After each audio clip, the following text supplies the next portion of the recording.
Hello, hello, hello, and welcome back to my channel. If you are new, thank you for joining me. If you're a returning visitor, thank you again for joining me.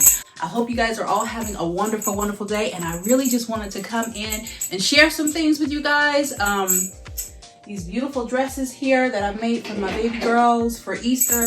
Now, as we all know, we were quarantined through Easter, so a lot of churches weren't gathering. My kids don't respect quarantine rules. They don't respect social distancing rules. They're allowed to lick the wall. I'm just saying, it depends on what kind of kids you have. Mine are dealing with some issues, and they're just not ready for that. So anyhow, I made these beautiful dresses for my girls for Easter. I made them for Easter, and they never got to wear them on Easter, but they did get to wear them maybe a few weeks before Easter. They begged and begged to wear them to church. So before the whole Corona thing went into full effect, they did get to wear the dresses to church. Now, as you can see, it is a very beautiful, beautiful pattern. Beautiful, beautiful pattern. I've got 3 little ones. My biggest is grown. So my oldest is grown. So I didn't make one for her. I did ask her if she wanted me to make her kind of like a little mini skirt or something like that, like a pencil skirt to go with, because I was trying to get us all to match. So let me show you all the pieces that I made, because remind you, this was supposed to be for Easter 2020, okay? So they all have their dresses. I am no expert at sewing. I still consider myself a beginner, and I know some people are like, "What, you make clothes?" Yeah, but I'm sure if a real person who sewed came and looked at my stuff, they'd be like, "Wait, that's wrong, that's wrong, that's wrong." You know, my measurements. I still haven't learned how to properly read a little sewing kit list thing.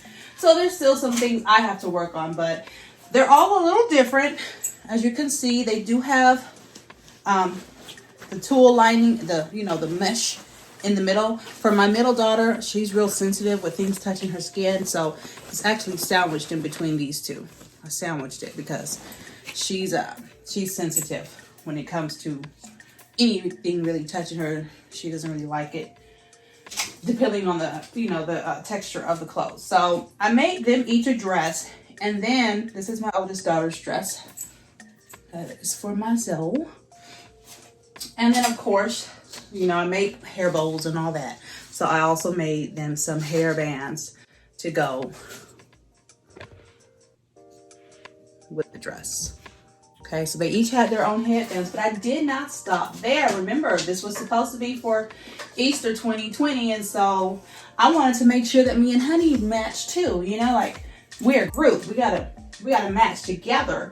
And so I made Honey a tie. You see his tie? I made him a tie that the girls have on.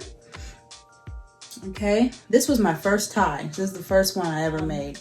The tie came out pretty good. I mean, for it to be my first one, I'm pretty proud of it. I did have a template that I used. I cut up one of his old ties that he doesn't really use to make this new one. And I'm pretty happy with it. He hasn't got to wear it yet, but it's there and waiting and ready. And then, I don't know how many of you ladies are familiar with the purse that has the magnetic, bands. What's the name of it? Lord, I forgot the name of the purse. I think the name of it is Michi or Micah or Michi. I'll insert the name of it once I figure it out. But anyhow, I bought the purse because it does have interchangeable things that you can take completely off, and then I have like 4 or 5 other ones of different colors. So if I go somewhere and if I travel, which I have not done in a while, but if I do, I can just bring one purse, and I can bring the different sleeves for the purse and have a new look each and every day. But with this sleeve, I decided to revamp it. It's still in there. What I did is I used the same fabric, as you can see here, and I'll show it to you in the cabinet. Same fabric, and I just made a little pocket and covered up the sleeve for the purse. Still magnetic, and it just fits right on there. So now I've got a matching purse. You see? How simple is that? So if you find one of these purses, there's a company that makes them. Like I said, I'll insert all the information for it. And I have several of their sleeves, but they wanted to, in my opinion, the price of these purses were a fair price, but I just wasn't really willing to pay that. And so what I did is I went to the thrift stores back when they were open and I searched for it, because a lot of people, you know, they gotta go with a trend. If it's a trendy thing, they want it. I'm a little bit of a rebel. I just like what I like. And so when I found out about these purses, I decided to go to different thrift stores and see if I could find some of the sleeves, because I already had one purse. You have to buy the purse. The first purse you buy, I think it comes with one. After that, you have to buy the sleeves separately, the little clip-on. So I look for them when I go to thrift stores, and a lot of people don't even know what they are. They think they're like wallets because they're folded up when they see them like this. Most of the time when people see them, they're sitting on the rack and they're clipped up like this. So people might think it's like a, you know, an arm purse or a clutch or whatever, you know, or sometimes they're just hanging over by other sections because people don't know what it's for. So people who work there, they're not sure what it is. So they just put it in a section where the towels are, and they're just kind of all over the place. And so anyhow, so I made this little cover to go with Honey's tie. And I also was in the process of making myself a skirt and making him a little handkerchief to go in his suit for Easter of 2020, which did not happen, but you know, Easter happened, but not all this, okay? So that is that. And I didn't have any special pattern I went off to make these dresses. What I did is I found a dress that they could fit. I think I took their Christmas dresses because those were the dresses that I had bought prior to Easter, closest as far as time. So I had just bought those in December. And so I figured, okay, they should still be able to fit the same size by Easter. And I had bought them big, so I knew that they'd be able to still fit them. And so that's what I did. And I love how they turned out, so much so to where I want to make some more. So that is my plan, is to make them some more dresses.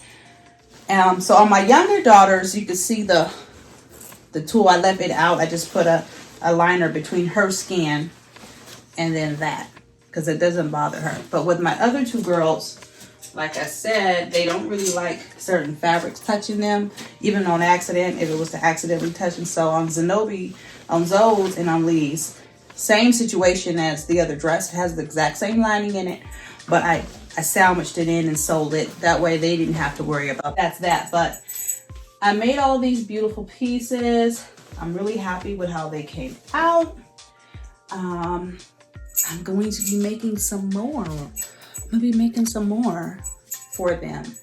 And I just tried one of the dresses on my middle child. So I'll show you that now.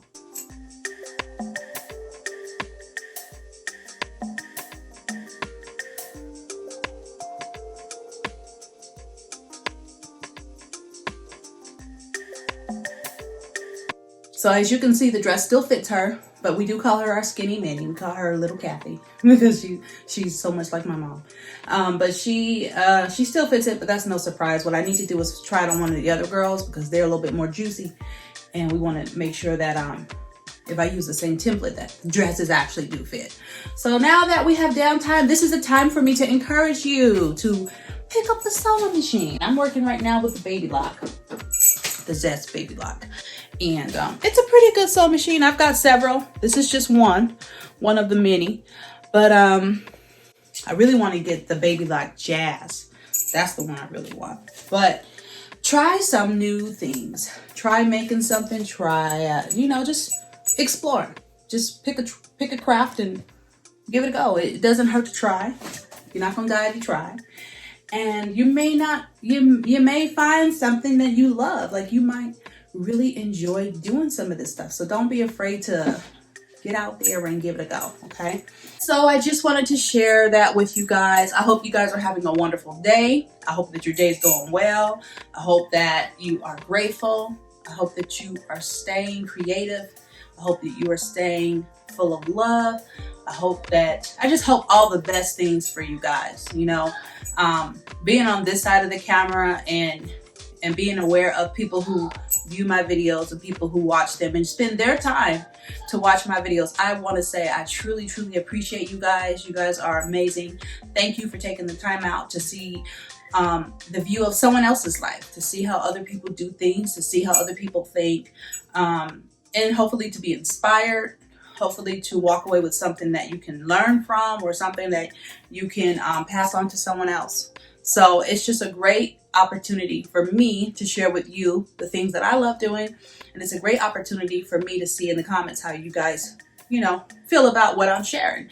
So it's a great exchange. So I hope you guys are having a wonderful day. Stay blessed, stay positive, stay motivated, stay doing something new, stay wrapped in scraps, stay loving God, stay loving you, and I'll see you next time. Bye, y'all.